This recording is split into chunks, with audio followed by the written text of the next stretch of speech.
दोस्तों, दो स्टूडेंट्स यहाँ पर ईवीएम के मुद्दे को लेकर चर्चाएं कर रहे हैं। एक स्टूडेंट दूसरे स्टूडेंट से पूछ रही है, भाई किसको वोट किया इस बार? तो वो रिप्लाई दे रहा है, मैंने तो भाई ईवीएम को वोट दे दिया है। अब वो ईवीएम न जाने किसको वोट कर ले, उसकी मर्जी। क्या बोला तूने? यानी जनता तो ईवीएम को वोट कर दी है, लेकिन ईवीएम जो है वो अपनी मर्जी से जिस पार्टी को चाहे उस पार्टी को जिता लेती है। ये आरोप लगाया गया है यहाँ पर, और जनता का जो भरोसा है लगभग इसी तरह से ईवीएम के ऊपर से उठ चुका है। अब सरकार का इस पर यह कहना है कि भाई विपक्षी पार्टियां जो है वो जनता को ईवीएम के खिलाफ भड़का रही है। विपक्षी पार्टियां जब हार जाती है तो ईवीएम का रोना रोती है। ये सारा विपक्ष का भड़काने का किया धरा है, ये कहना है सरकार का। लेकिन जनता जो ईवीएम से नाराज है वो सिर्फ विपक्ष के भड़काने से नाराज नहीं है, बल्कि जनता खुद भी इन चीज़ों को एक्सपीरियंस कर चुकी है। कई बार जनता देख चुकी है कि कई सारे ईवीएम्स खराब निकलते हैं, जिसमें आप किसी भी पार्टी को वोट करो सीधे वोट बीजेपी को जाता है। कभी भी ऐसा नहीं होता कि ईवीएम खराब हुई और वोट कांग्रेस को, बीएसपी को या आम आदमी पार्टी को गया हो। कभी भी ईवीएम खराब होती है तो वोट सिर्फ बीजेपी को ही जाता है। तो ये एक्सपीरियंस खुद से जनता भी कर चुकी है, इसीलिए जनता का भरोसा भी अब ईवीएम से उठ चुका है।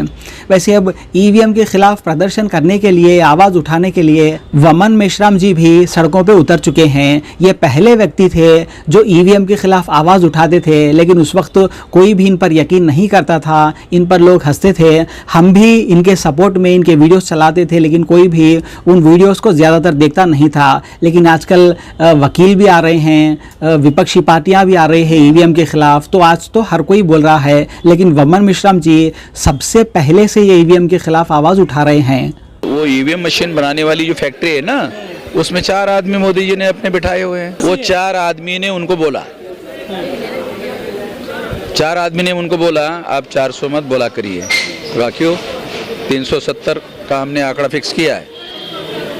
कहा कि 400 का क्यों नहीं? कहा कि 30 सीटें छोटे छोटे दलों को देना पड़ेगा ना, ताकि दुनिया वालों को भी लगे कि नहीं ईवीएम तोड़ना देशद्रोह में नहीं आता है। अरे क्या आप लोगों को कानून का पता नहीं है? चुनौती क्या है सर? ईवीएम हटाने की सबसे बड़ी चुनौती अभी क्या देख रहे हैं? वोटर चाहता है हमारे पास बदलाव का अधिकार रहे। वोटर चाहता है।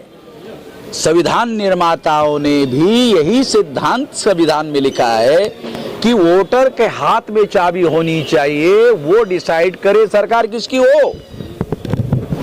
मगर ईवीएम ने सारा खेल बदल दिया। वोटर के हाथ में सरकार किसकी हो, ये सारा मामला बदल गया। ईवीएम के हाथ में आ गया सरकार किसकी हो। पत्रकार लोगों को मैं ये बात समझा रहा हूं, वोटर्स के हाथ से निकल गई बाजी, पहल ईवीएम के हाथ में आ गई। और ईवीएम बहुत आसानी से मैनेज किया जा सकता है। वोटिंग सिस्टम को मैनेज नहीं किया जा सकता, ये बात चंडीगढ़ की घटना ने साबित कर दिया। वोटर्स के मामले को मैनेज करना मुश्किल होता है, पकड़ा जा सकता है, पकड़ा गया, उस पर मुकदमा चलने का ऑर्डर किया सुप्रीम कोर्ट ने अधिकारी पर। चुनाव जीतना है तो घोटाले से ही जीत पाएगी ना मोदी सरकार। तो 400 नरेंद्र मोदी ने तो ईवीएम से 500 बार क्यों नहीं बोल रहे? वो 500 बार बोलना चाहिए। ईवीएम से ही चुनाव जीत रहा है ना, 500 बार बोले।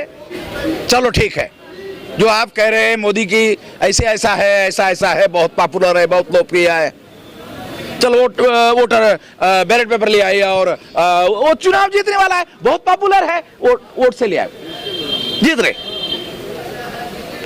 मोदी को मालूम है वोट से हार जाएगा। सर आप करीब 10 साल से लग रहे हैं ईवीएम को लेकर, लेकिन सफलता आपको भी नहीं मिल रही है।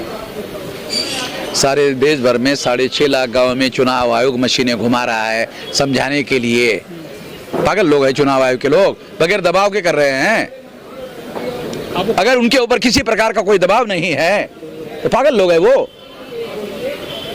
बिना मीडिया के 6.5 लाख। हाँ, ये बात मेनस्ट्रीम मीडिया नहीं इसको मुद्दे को उठा रही है। ये आपका मेन स्ट्रीम नहीं है क्या? अरे सोशल मीडिया पहले नंबर का मीडिया हो गया दुनिया में। अपनी ताकत को पहचानो। पहले प्रिंट मीडिया और इलेक्ट्रॉनिक मीडिया और चैनल वाले हुआ करते थे पहले नंबर। कुत्ता नहीं पूछ रहा उनको साला सोशल मीडिया में आना पड़ रहा है। चैनल वाले सोशल मीडिया में, पेपर वाले सोशल मीडिया में। सोशल मीडिया पहले नंबर का हो गया। और एक बात कही जा रही है कि 2024 ये लोग हार रहे हैं, ईवीएम का बहाना इसलिए पहले से बना रहे हैं। देखो, अगर मान लो ये हार रहे और मोदी ही जीत रहे तो फिर तो बैलेट पेपर ही लाना चाहिए। जीते ही रहे ना भाई, वो नहीं जीत रहे। दोस्तों, ईवीएम के मुद्दे को लेकर आप क्या सोचते हैं? क्या ईवीएम से चुनाव होना चाहिए या फिर बैलेट पेपर से होना चाहिए? आप अपना ओपिनियन हमें कमेंट बॉक्स में लिखकर बताएं। Thank you so much guys.